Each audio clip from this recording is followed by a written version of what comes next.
Setting up an outdoor nativity store's standard-sized nativity scene is simple. Start by arranging the star and stable pieces face down on the ground.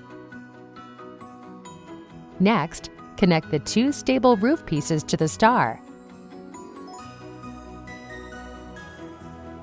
Then rotate the latch to the right to secure. Continue by attaching the two stable legs to the roof with the supplied bolts and wing nuts.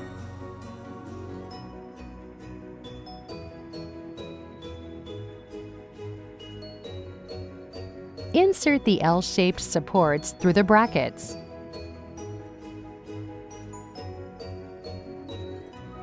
Now rotate the stable upright and secure support pipes to the ground with metal stakes. Finally, add the cradle and nativity characters by driving the plastic pipes into the ground and slipping the signs over the pipe. And just like that, Christmas is a whole lot more complete.